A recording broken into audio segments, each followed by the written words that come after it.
الحمدللہ رب العالمین والصلاة والسلام علی رسولہ الکریم، اما بعد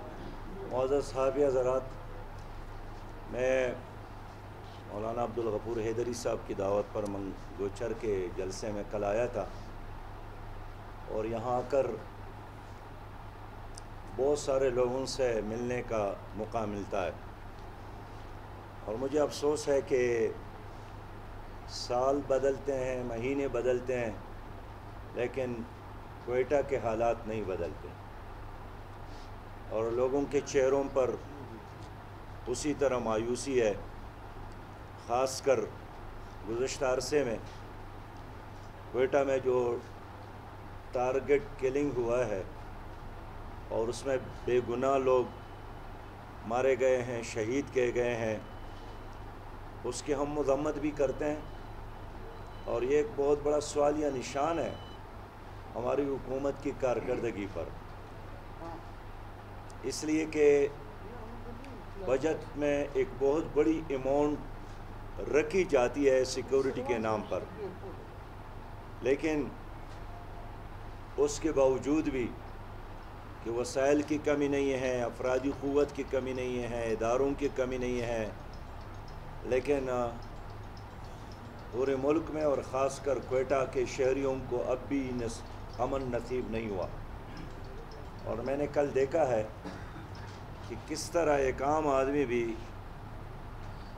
دکان پر بیٹھتے ہوئے ڈرتا ہے، دفتر میں جاتے ہوئے ڈرتا ہے، عدالتوں کی طرف جاتے ہوئے ڈر لگتا ہے۔ تو اب حکومت ہی بتائے نا کہ ان مسائل کا ان کے ساتھ کیا حل ہے۔ جس طرح ایک مسجد کے مولوی صاحب، اور اب آپ کون سی ایسی اصلاحات لائے ہیں جس پر آپ یہ دعویٰ کر رہے ہیں کہ چاروں صوبوں میں اور مرکز میں آپ کی گورنمنٹ ہوگی؟ دیکھیے 17 سال گزر گئے اور تقریباً 2 عشرے گزر گئے، ایک بہت بڑا عرصہ ہے، اور ان 2 عشروں میں وہ تمام سیاسی قوتیں جنہوں نے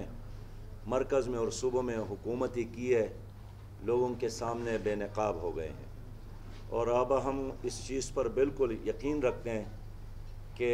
پاکستان کی عوام سمجھ رہا ہے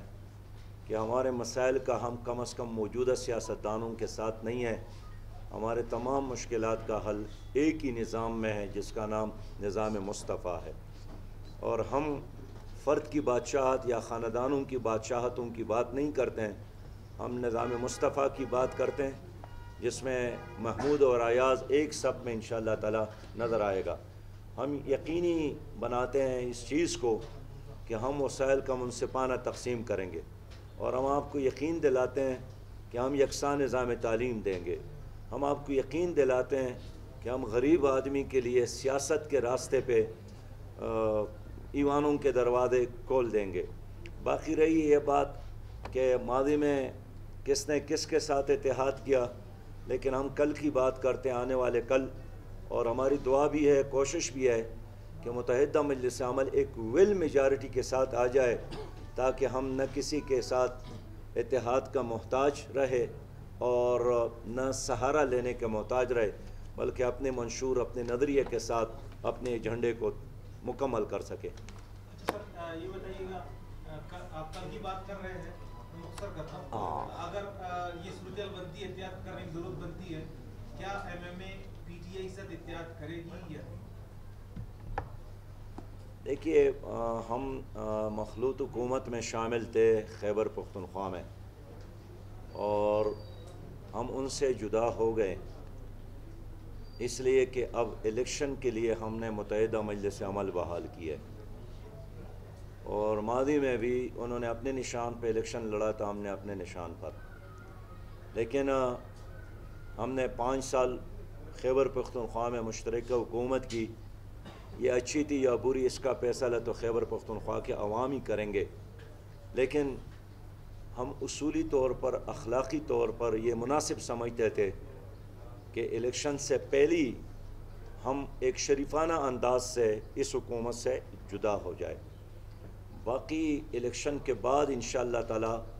ایک نئے منظرنامے کے ساتھ ہم قوم کے سامنے موجود ہوں گے۔